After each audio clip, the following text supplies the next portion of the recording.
आदाब, सलाम, नमस्कार। मैं हूं अबरार। आओ गांव चले की इस कड़ी में हम नीरवणा विधानसभा क्षेत्र के एक ऐसे गांव में मौजूद है जो शौर्य और व्यापार के लिए पूरे देश के अंदर अपनी एक अलग छवि, अपनी एक अलग पहचान रखता है। हम विधानसभा क्षेत्र के एक ऐसे गांव में मौजूद है जहां करीब 60,000 मतदाता इस बार विधानसभा में अपने मत का प्रयोग करेंगे। जी हाँ, हम नीरवणा विधानसभा क्षेत्र के पश्चिमी क्षेत्र में बसे सेरानियाबाद में मौजूद है। हम यहाँ लोगों से जानना चाहेंगे कि किस तरीके से देश की आजादी के बाद, राजस्थान की विधानसभा के गठन के बाद इस गांव ने विकास के आयाम अर्जित किए, इस गांव ने विकास की धाती को प्राप्त किया।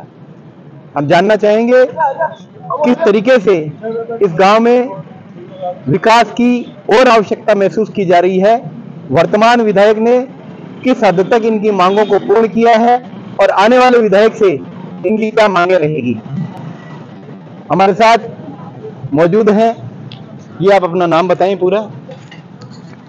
मेरा नाम लुकमान खान, पुरुष सरपंच सेरानियाबाद। किस तरीके से बीते 5 साल में क्षेत्रीय विधायक ने आपके गांव का विकास किया है? हमारे प्रिय विधायक श्री चेतन सिंह चौधरी ने हमारे गांव सेरानियाबाद में बहुत अच्छा काम किया है। हम उनके कामों से बहुत अच्छे संतुष्ट हैं और हमारी सबसे बहुत बड़ी जैसे इसकी मांग थी वो हमारे गांव में जैसे इसका काम चालू करवा दिया श्री चेतन, और भी अन्य कार्य करवाए हैं और बहुत अच्छा विकास कार्य करवाए और आगे भी हमें इसी उम्मीद के साथ इनके साथ में खड़े हैं कि अब अगले 5 साल में ये बहुत अच्छा काम करेगा हमारे गांव में। क्या आवश्यकताएं और महसूस कर रहे हैं आप? क्या आपके गांव में और होना चाहिए? किस तरीके की जरूरतें आप महसूस कर रहे हैं? जरूरतें वैसे सभी जरूरतें हमारे गांव में वैसे कंप्लीट हो चुकी है और भी जो विकास कार्य हैं वो जैसे पानी है, लाइट है, सड़क है, शिक्षा है, ये सब हमारे गांव में बहुत अच्छी तरह से है और एमएलए साहब से हम आशा करते हैं कि इन कामों को और आगे और अच्छे तरीके से काम करवाएं। कांग्रेस ने जो योजनाएं दी है, फ्लैगशिप योजनाएं जो कांग्रेस की है, उनको किस हद तक आप जनहित में मानते हैं? किस तरीके से आपका गांव लाभान्वित हुआ है? इससे बहुत ही अच्छी तरह से हमारे गांव सेरानियाबाद में कांग्रेस से फायदा मिला है। कांग्रेस सरकार ने बहुत ही अच्छी योजनाएं दी हैं जिससे गरीब सब मतलब नॉर्मल आदमी है, गरीबी आदमी जो इसके फायदा उठा रहे हैं, अच्छी तरह से हो रहे हैं। तो आप थे ग्राम पंचायत सेरानियाबाद के पूर्व सरपंच जो कांग्रेस की फ्लैगशिप योजनाओं को जनहित की योजनाएं बता करके उससे अपने आप को काफी संतुष्ट बता रहे हैं। हम एक और मतदाता हैं, उनसे बात करना चाहेंगे। जी, अपना नाम बताएं। मोहम्मद खान। जोर से बोलो। मोहम्मद का ठेकेदार। मोहम्मद ठेकेदार। कांग्रेस ने जो योजनाएं दी है, जो बीमा योजना दी 25 लाख वाली, उसको किस नजरिए से देखते हैं आप? बहुत गरीब लोगों को फायदा हुआ। नाज पानी देवे, फ्री इलाज कर दिया, 25 लाख के ऑपरेशन फ्री कर दिया। अच्छा ही काम किया कांग्रेस। आपने कांग्रेस की जो 25 लाख की बीमा योजना है, मेडिकल योजना, उसको काफी हद तक जो है लोगों के लिए फायदेमंद बताया है। एक और मतदाता हैं, उनसे हम बात करना चाहेंगे। जी, गांव में किस तरीके की और आवश्यकता महसूस की जा रही है? क्या और होना चाहिए? भाई मन तो की गोंदी की आज 5 साल हुई, 30 मरता ने आप तो जरूर देखिए 5 साल होगी 30 मरता ने। पानी को नहीं, पानी की व्यवस्था होनी चाहिए ना, पहले चीज तो पानी को ही है। आज 5 साल में बहन 30 मर रही है। हमें गरीब आदमी रोजी टंकर कुंडा में 500 रुपया का। मतलब आप कहना चाह रहे हैं गांव में पेयजल संकट है, पीने का पानी नहीं है? पानी नहीं है, पहले समस्या वो पानी वाली है। पानी की समस्या हल हो जाता है ना तो सारी चीज का हल हो जाता है। तो आपने इस संदर्भ में कभी विधायक से, संबंधित विभाग से बहुत के कूक के मर गया, क्या करें? पानी जो हमारे से खाटू से भेज रहा है वो भी पानी पूरा नहीं आ रहा है, बीच में गायब हो जाता है। पाइपलाइन को तोड़ दिया जाता है बीच में। तोड़ने में पानी तो वहाँ आने नहीं देता है। पानी खाटू से हमारा कनेक्शन किया हुआ है, खाटू से पानी यहाँ हमारे सैलानी आबाद में आने नहीं देता, पूरा वहीं पूरा कर लेता है। किस तरीके से रोक लेते हैं पानी का, क्या मतलब थोड़ा खुल के बताएं, किस तरीके से रोक लेते हैं पानी को? रोक लेता है, उसकी रात हो रही है। कौन? हमारे कितने हजार किया हुआ है पानी का लीटर का, वो पानी हमारा आधा ही नहीं आ रहा है। उसको जाके कहेगा कौन? समस्या आपकी है तो आप ही तो कहेंगे। तो कहेगा हमारी सुनता नहीं है। पहले गांव में पानी का बंदोबस्त होना चाहिए, उस पर गांव ठहरते हैं पानी पर, वो पानी है ही नहीं, क्या करें? 25 लाख करोड़ रुपये वो हमारे क्या काम का है? हमारे तो पानी मिलता है, वो काम के हैं। आपका नाम? मेरा नाम मोहम्मद अली खान।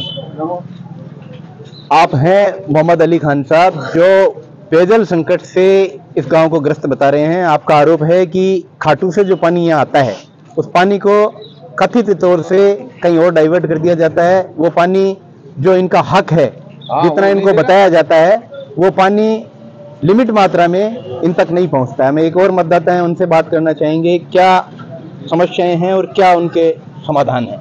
जी अपना नाम बताएं पूरा। इकबाल खान शेरानी। इकबाल साहब, पानी की समस्या का जिक्र अभी आपने सुना, देखा, आप किस नजरिए से देखते हैं? क्या वाकई गांव में पानी की समस्या तो खाली गर्मी में थोड़ी बहुत रहती है, अभी तो टाइम आ रहा है फिलहाल तो। और रही बात ज़्यादा पानी की, तो पानी का तो पूर्व विधायक जो मंत्री यूनुस खान थे, उनका बिगाड़ा क्या हुआ है, पूरा काम हुआ। जो पानी को गांव से निकालना था वो जंगल के अंदर से निकाल दी पाइपलाइन पूरी, और जिस रोड को बाहर से निकालना था वो गांव से निकाल दिया। पानी तो फिर खाटू से एडवाइट वो खाएगा, तो 9000 लीटर पानी होता है तो खाटू वाले रोक लेते हैं। मतलब आप मानते हो कि खाटू? हाँ, गर्मी में शॉर्ट टैक्स रहती है पानी की। गर्मी की अभी सर्दी में भी तो है, अभी तो अभी कौन सा पानी है? पानी दे रहा है बात के करने मतलब पानी है कि कोई ऐसी पब्लिक बैठी है, फालतू बात नहीं करनी, बात करनी।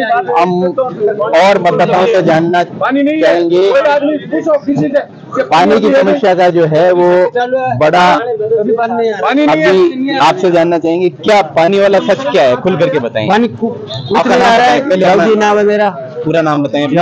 और यूनुस खान की टाइम में सब कुछ आता था मेरे, अभी नहीं आ रहा कुछ। पानी नहीं है, ये मेरा कहना।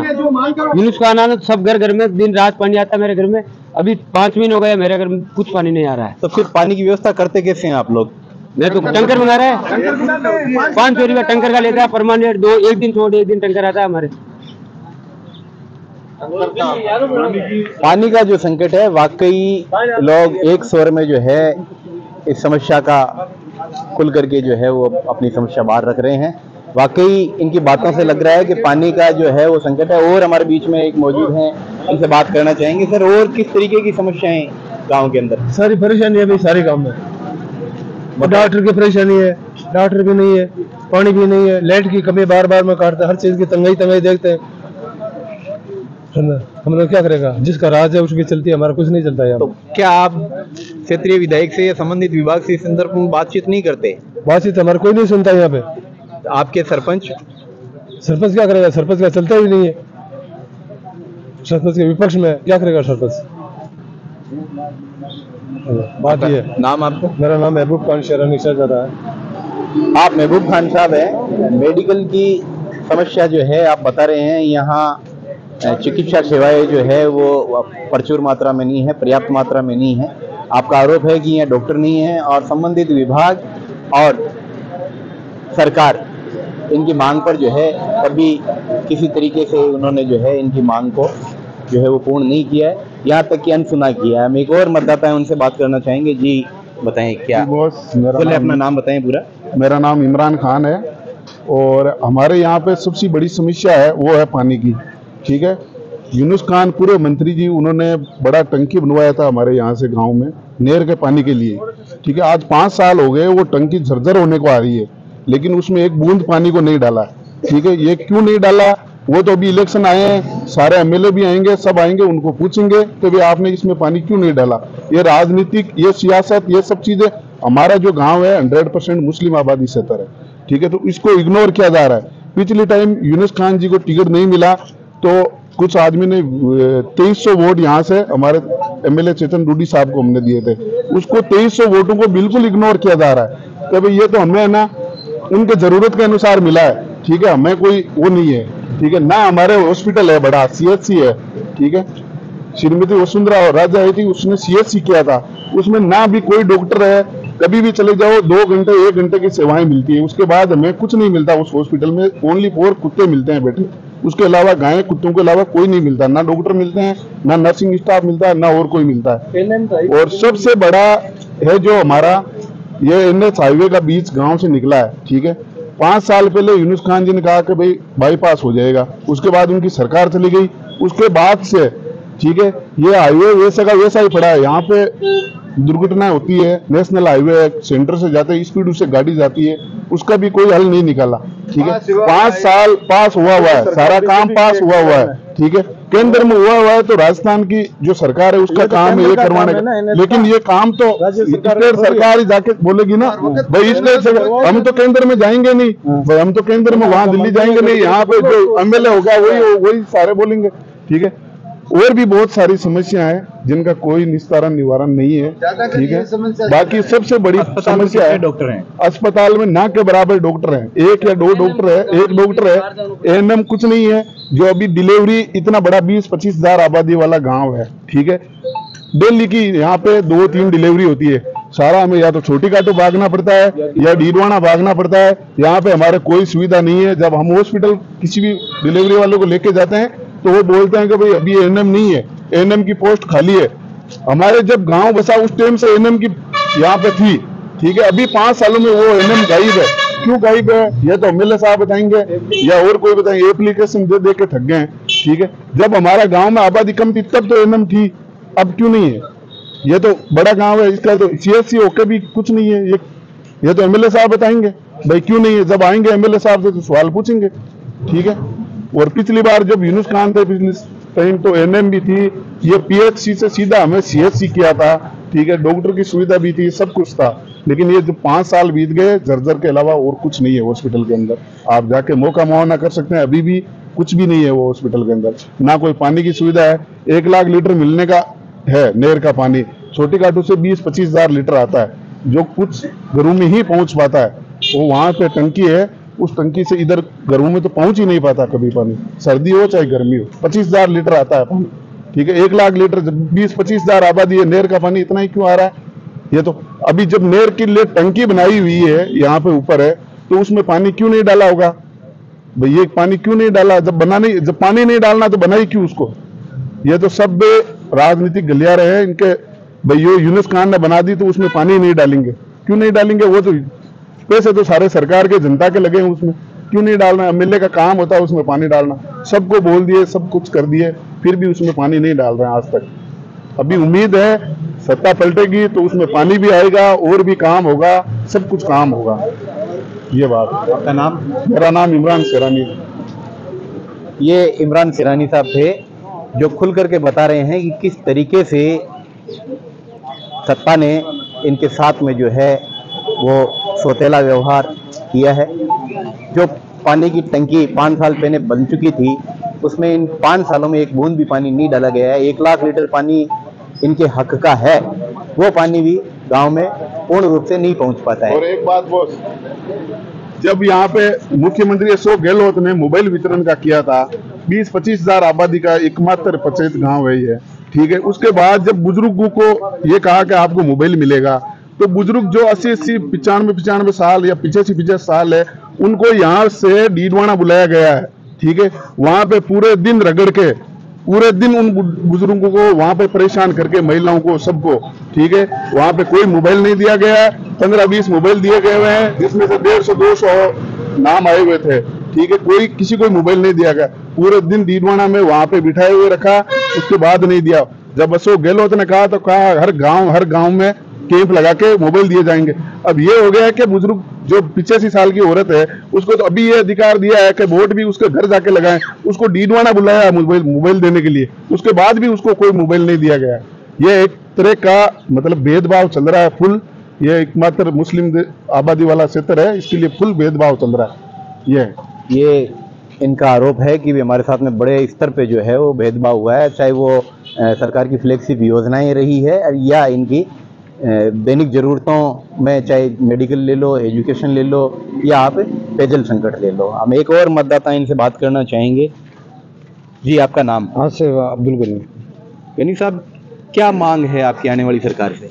जो असली मांग तो यही, अभी इमरान भाई ने बोला नहीं, यही है पानी की, अस्पताल की, ये हमारे को सेवा बराबर नहीं मिलती है। और ये फ़ोन की बात की है, ये भी अच्छी बात है कि भाई आप इतने परेशान करके भी फ़ोन नहीं देते हो, तो ऑर्डर तो यहाँ देने का, आप वहाँ बुला कर और देते नहीं हो, इसका क्या फ़ायदा हो यार? अब जब वहाँ जाकर कर्मचारी से, देने वाले से पूछे तो वो सुनाई नहीं करता है, और एमएलए हमारी सुनाई बिल्कुल करता नहीं। कभी अगर भेजा नहीं हमने कि भाई पानी की हमारे परेशानी है, आपको वोट हमने दिया है, मंडल को, जिला परिषद प्रमुख को, आपको सुनाई नहीं होती, इतना ही आएगा। पानी की मेन परेशानी है हमारी। आपका भी सीधा सीधा आरोप है कि सत्ता ने जो है बिल्कुल इनके अधिकारों के प्रति जो है वो जागरूकता नहीं दिखाई है, और यहाँ जिस तरीके की पानी और चिकित्सा की जिस तरीके से मांग उभर करके सामने आई है, निसंदेह कहीं न कहीं सरकार की नाकामी रही है, शासन की नाकामी रही है। एक और मतदाता है, उनसे हम जानना चाहेंगे। जी, अपना नाम बताएंगे। मेरा नाम हसन खान। हसन खान साहब, आने वाली सरकार से क्या मांग रहेगी, क्या होना चाहिए गाँव में? गरीब अमीर सबको पानी चाहिए। यहाँ जहाँ भी खड़े ने, छोटे से लेकर बड़ा कर देख लो, साल में 20,000 या 15,000 का पानी टैंकरों से भरवाते हैं, वो भी टाइम पे मिलता नहीं। ये मेरा कोई पर्सनल मामला नहीं है, ये पूरा गांव का मामला है। मेन ज्यादा मांगे पानी की किल्लत है। पढ़ाई चलो, कटाई करवाओ, मुश्किल को आगे बैठा नो, लेकिन पानी तो गरीब ने, अमीर ने सब वोट नहीं चाहिए। जानना नहीं चाहिए, जानवरों के लिए पानी कौन? बापड़ा कोई ट्यूबवेल कराए जगह जानवरों ने पानी पे डाल दिया। 20,000 के लगभग आबादी वाला गांव है, पानी के लिए 5 साल से आप जूझ रहे हैं। क्या आपने कोई प्रदर्शन वगैरह इस तरीके का क्यों नहीं? प्रदर्शन करे तो मुसलमानों को कर दियो, आतंकवादी घोषित कर दे, कमार तो हो उग्रवादी कर दे। जब मुसलमान करे बाद में कोई बस ही रुकाना हो, प्रदर्शन में करके मुसलमान बस को निकल गए। नहीं तो बस तो ये तो गैर कानूनी हुआ रुकवाना। प्रदर्शन के तरीके तो जो वाजिब है उस तरीके से बताओ आप कैसे करेंगे? पास में होकर आएगी, सब जगह आएगा नहीं। मैं कोई बस ना तो बस ना थोड़ा थोड़ा मैं तो प्रदर्शन नहीं करा, मैं जान ये तो बड़ा आदमी मांगे गैर कानूनी है। बस रोकना आपके अधिकार क्षेत्र में नहीं है, रास्ता रोकना आपके अधिकार क्षेत्र में नहीं है। जो वाजिब तरीके हैं प्रदर्शन के, बाकी सब करके देख लिया। अब कोई बच्चे लास्ट कलेक्टर के पास में होकर आ गया, बाकी सब कर लिया मैं। हाथ जोड़ कर लियो, पकड़ कर लियो, तो भी पानी नहीं। बहुत बहुत शुक्रिया। हम और यहाँ एक युवा है, उनसे जानना चाहेंगे। सरकार की जो फ्लैगशिप योजनाएं हैं, गेहूं वितरण है, मोबाइल वितरण है, 25 लाख का बीमा है, मौजूदा सरकार है यही भेदभाव कर रही है। यहाँ पानी से, लाइट से, हॉस्पिटल से सारी समस्या हो रही है और सुनवाई नहीं कर रहे। यही कहना हमारा, जो अभी इलेक्शन आएंगे पता चल जाएगा, क्योंकि सारे गांव को इग्नोर कर रहे हैं जो सरकार है। तो यही है हमारा मसला। आपका नाम? लुकमान हकीम। आप लुकमान हकीम साहब है, आप भी बिजली, पानी और चिकित्सा को लेकर के सरकार पर जो है सीधा आरोप लगा रहे हैं कि हमारे साथ में इन्होंने भेदभाव किया है। एक और मतदाता है, उनसे भी हम पूछना चाहेंगे। जी, अपना नाम बताएं। जी, मेरा नाम शान मोहम्मद है। शाह मोहम्मद साहब, बताएं क्या मांग रहेगी, आगे की मांग बताएं। ये तो समस्या तो सबने लगभग बता दी कि ये समस्या है, अब क्या होना चाहिए? जो भी नया विधायक है उससे क्या मांग रहेगी आपकी? साहब जी, मैं तो अपनी जिंदगी ज्यादातर बाहर रह के आया हूँ। 1 साल हुआ है मुझे यहाँ आया हुआ। अभी पीछे स्कूल में प्रोग्राम था, एमएलए साहब आए थे। एमएलए साहब आए तो मैंने अपनी आंखों से देखे थे। बच्चों को उस दिन संडे था, बुधवार को बच्चों को बोला कि तुम्हें स्कूल में आना है। छोटी छोटी लड़कियों को बोला तुम्हें इस्तेमाल के लिए खड़ा है। सुबह 7 बजे लड़कियां आ गई, करीब 20 लड़कियां। 1 बजे तक ना उनको खाना मिला, ना पानी मिला, और लड़के बैठ नहीं सकती। ये कौन सी कानून में कि एमएलए साहब आ गए तो बच्चों को सजा दी जाए? ये मैंने अपने आप, किसी आदमी नहीं का, मैंने देखा है। आपका दिल से कह रहा। हाँ, समझ, ये बात है। अब तो फिर जब हमारा संसद आके भी उन बच्चों पर रहम नहीं खा रहा है कि भाई इनकी क्या जरूरत है, इनको छुट्टी दो या खाना खिलाओ या कुछ भी करो, समझ रहे ना। टीचर है, उन्होंने इतवार के दिन बच्चों को बोला 1-2 बजे तक, फिर उधर खाने का प्रोग्राम रखा। जब खाना का प्रोग्राम रखा तो मेरे जैसे मोटे मोटे पेट वाले बैठ गए, बच्चों को धुरका दिया। ये कौन सी व्यवस्था है, गांव की है या राजनीति की है या क्या? मैं तो देख के अचंभा हो गया, मतलब विदेश में तो गांव में पहली बार ऐसा देखा भाई। ये बात है मेरी नज़र में तो। और बाकी समस्या तो यही है, सबकी एक ही है, हमारे समस्या तो एक ही से। आपका आरोप है कि यहाँ सांसद और विधायक का जब भी दौरा रहा है, स्कूली बच्चों का जो है एक तरीके से मतलब जो है उनके साथ गलत व्यवहार हुआ है, उनको भोजन नहीं दिया गया। हालांकि इसमें क्या सच्चाई है ये तो इसका जवाब तो विभाग देगा, लेकिन ग्रामीणों का आरोप है कि जब भी यहाँ पर कोई वीआईपी विजिट हुई है तो स्कूली बच्चों का जो है वो दुरुपयोग किया गया है। एक और मतदाता हमारे पास बुजुर्ग मौजूद हैं, हम उनसे जानना चाहेंगे। जी, अपना नाम बताएं। बिलाल खान। बिलाल खान साहब, आप ये बताएं, ये तो समस्याओं पे तो पूरी बात हो गई लगभग कि क्या समस्याएं हैं गांव में, आने वाली सरकार से क्या मांग रहेगी वो आप खुल करके बताएं। कि आपने समस्याओं का जिक्र कर दिया पहले ही। पहली बात तो ये है कि आप मीडिया कर्मी यहाँ पर गांव में आए और गांव की समस्याओं को धरातल पर आकर रूबरू सुनने का आपने हमें मौका दिया, उसके लिए मैं इस गांव में आपका इस्तेमाल करता हूँ। दूसरी बात ये है कि जो बेसिक चीज़ें जो इन्होंने अभी ग्रामीणों ने आपको समस्याएं बताई, तो आने वाली सरकार से हम यही चाहते हैं। सरकार की फ्लैगशिप योजनाएं बहुत अच्छी हैं, लेकिन उनका धरातल पर उतरना भी तो जरूरी है ना, उनकी क्रियान्वित हो, उनका फ़ायदा मिले पब्लिक को। जैसे हमारी हॉस्पिटल अभी जो स्थिति है वो डिस्पेंसरी बन गई, वो सीएचसी है, उसकी हालत ऐसी हो गई कि उसमें स्टाफ की बिल्कुल कमी, कोई सुविधाएं नहीं मिल रही है चिकित्सा संबंधी। सरकारी दफ्तर सारे खाली हैं, स्कूल है, स्कूल के अंदर स्टाफ की कमी, लाइट जो है हमारे एक घोषित कटौती हमारे गांव में होती रहती है लाइट की, और पानी की समस्या जो इन सभी ने एक राय होकर बताई आपको। हजारों रुपए के टैंकर हर महीने हमें पे करने पड़ते हैं टैंकरों के। तो आने वाली सरकार से हम यही चाहते हैं कि हमारी बेसिक चीज़ें हैं, लाइट, पानी, बिजली और शिक्षा, इन पर विशेष ध्यान दें और केवल आश्वासन नहीं, उनका सही सॉल्यूशन हो तो हम ये मानेंगे कि भी सरकार का हमें फ़ायदा मिल रहा है। बस मुझे इतना ही कहना है। ये जो हाईवे निकला है इससे बड़ी बहुत परेशानी है। हाईवे का हमें पूरा आश्वासन मिला हुआ था, और जब केंद्रीय सड़क परिवहन मंत्री गडकरी जी ने वहाँ से इसकी घोषणा भी कर दी थी कि बाईपास बनना है। और बाईपास कहाँ अटका ये इसकी मुझे जानकारी नहीं है, लेकिन सरकार बदलते ही वो बाईपास का मामला अटक गया। ये इतना मैं आपको कह सकता हूँ। विधायक के नजरिए से देखें तो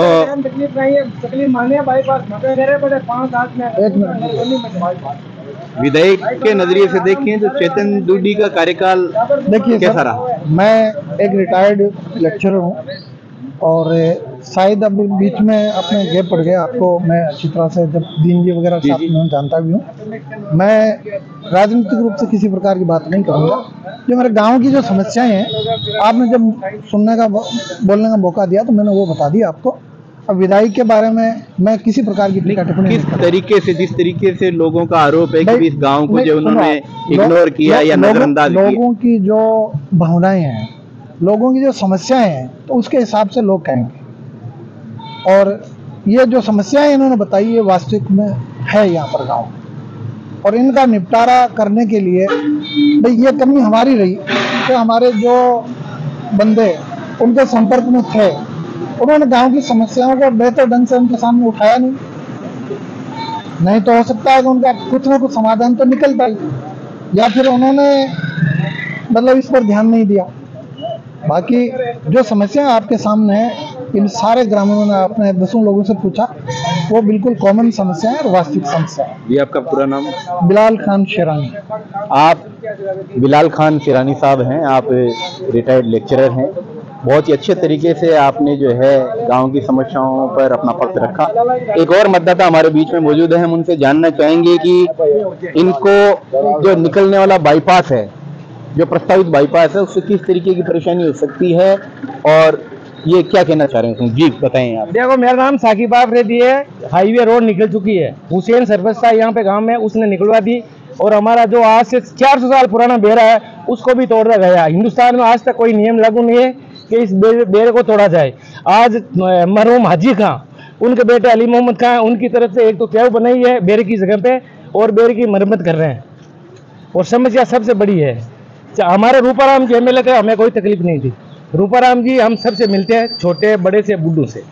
अब यूनुस खान और चेतन की बात है तो चेतन के दलाल बहुत है गांव में, छोटी काटू में भी है, डीडवना में भी है, नागौर में भी है, सब जगह दलाल है। दलाल मौज करते हैं, कोई भी पुलिस कानून होता है तो दलालों से मिलकर थानादार बात करके सेटिंग कर लेता है। यूनुस खान जी की भाई गांव में दलाल है, छोटी काटू में दलाल है, अपने आदमियों का वो काम करते हैं। हम जैसे गरीब आदमियों को तो हाथ ही नहीं मिलाने देते हैं कि चलो चलो अभी नहीं आएंगे। तो समस्या किसी तरह की है। बाईपास जो निकल रहा है उससे आपको क्या समस्या है? 17 एक्सीडेंट हो गए, 17 बच्चों की मौत हो चुकी है इस गांव में। ना तो कोई एफआईआर दर्ज हुई है, ना कुछ सेटलमेंट हुआ है। सिर्फ गरीब आदमी है, उनको गाड़ी वाले पार्टी वाले से पुलिस केस करके क्या लेना देना। वो क्लेम चल रहा है, क्लेम चल रहा है, आए दिन एक्सीडेंट होते हैं। अभी 10 दिन पहले 20 दिन पहले या 15 आदमी बैठे थे, वो टंकी तोड़ दी गई है। उस टंकी को देखो आप जाके, और ये मौत नहीं हुई लेकिन गाड़ी का ड्राइवर था नशे में था और वो यूं ही खड़ा रह गया और चला गया। अब भी यहाँ पे स्कूल की ये भाई साहब बताने मैं बताता हूँ, यूनुस खान जी का प्रोग्राम है, आज तक कोई स्कूल का बच्चा नहीं आया। क्यों? जो सरपंच बनता है वो पढ़ा लिखा होता है, तो वो सरपंच अपना आप के देता।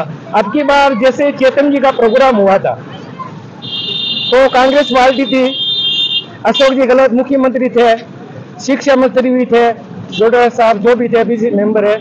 तो यहाँ से कब्रिस्तान से लेकर मेरे घर तक छोटे बच्चों को फूल ला के दे दिया गया हाथों में। और जैसे यूनुस का आया, जैसे कोई बड़े मौलाना साहब, पीर साहब या बड़े बड़े हमारे श्री श्री 108 आचार्य धर्मेंद्र जी वगैरह या वो भी महाराज आया ना, उसी तरह हम फूल बरसाने लगे। स्कूल के बच्चों को 8 बजे से 2 बजे तक यहाँ खड़ा किया। गाँव वालों ने क्या, गाँव में बुजुर्ग आदमी है, किसी भी बुजुर्ग आदमी ने ये नहीं कहा कि जाओ, सिर्फ मैंने कहा, एक फारूक ने कहा, बोने वाले ने। तब जाके हम स्कूल में गए, फिर से हमसे मिले, न तुम्हारे से हमने हमसे माफी मांगी। मीना उस टाइम में मीना थे, मीना को मैंने कहा भाई ये कैसे कर दिया तूने, तेरे बाप की हुकूमत थोड़ी है। स्कूल के बच्चे ये यूनुस का या ये जो भी आ रहे एमएलए आ रहे क्या है इनका, हम स्कूल भेज रहे हैं बच्चों को। तो अभी माफी मांग ली, माफी मांगने के बाद हमने कलेक्टर को या किसी को नहीं किया। दूसरी बात ये, पानी की समस्या ऐसी है, यूनुस खान जी कह रहे हैं नहर का पानी, नहर का पानी। चेतन जी कह रहे हैं रूपाराम जी का काम कराया हुआ है, टोटल काम रूपाराम जी का ही कराया हुआ है पानी नहर का। तो अब आज तक हम लोगों ने पानी नहीं देखा है, नहर का पानी नहीं आ रहा। 0 पॉइंट, जैसे हमें 10 लीटर पानी चाहिए, हमें सिर्फ आधा लोटा पानी चाहिए, दे रही है सरकार, दे रही है। यहाँ का जो पानी की व्यवस्था है सिरानियाबाद की, यहाँ पर नानू कांजी है, उप सरपंच है पूरी है, उनकी बेटी बेदनी मदीना थी या जो भी थी, वो 6 महीने लिए सरपंच बनी। उन्होंने पानी ठेकेदार है, ठेकेदार से पैसे ले लेते हैं, पानी छोड़ते नहीं है। कहते हैं गांव में सब एक है, गांव में सब शेरानियाबाद में सब शेरानी है, एक हमारी कौम है आफरीदी, हमारे 4 घर है यहाँ पे, उसके अलावा कोई कहने वाला नहीं है, कहता नहीं है। गंदगी का आलम में आप देखो गांव के बाहर, आज सूपका के अंदर जो अपना डीडोना का जो गंदगी नगी है, उस पर नगर निगम को नोटिस दिया कि नहीं दिया। उसी तरह यह होना चाहिए कि हमारी ये गंदगी है ना पूरी गांव की, इस गंदगी को शेरानियाबाद में कपड़े 1000 रुपये लीटर के पहनते हैं, मीटर के, खाते भी अच्छा है, नमाजी है, सब कुछ है, लेकिन ये गंदगी देख देना, लोग यही कहते हैं शेरानियाबाद तो यार, मतलब अब नाम तो किस जात का लेने से अच्छा नहीं लगा, लेकिन गंदगी बहुत बड़ी। इस गंदगी का भी हमारे साथ में साफ सफाई का ख्याल रखे और वहाँ से सफाई करे। वहाँ पर हमारी कब्रिस्तान भी है। ये बात और ले लो। बहुत ही अच्छी तरीके से इन्होंने अपनी बात रखी है। हाईवे को लेकर के निसंदेह बड़ी दुर्घटनाएं यहाँ हुई है, 17 के लगभग इन्होंने अपना आंकड़ा बताया है। प्रशासन को इस ओर ध्यान देना चाहिए। बिजली पानी की समस्याएं और गंदगी का भी इन्होंने जो है वो मुखर रूप से अपनी बात रखी है। आओ गांव चले की इस कड़ी में आज हमने शेरानियाबाद के लोगों से मिलकर के इनकी समस्याएं जानी हैं। अब रुख करते हैं किसी और पंचायत का, किसी और गांव का। कैमरा पर्सन इकरामुद्दीन अशरफी के साथ मैं अबरार अली बेरी।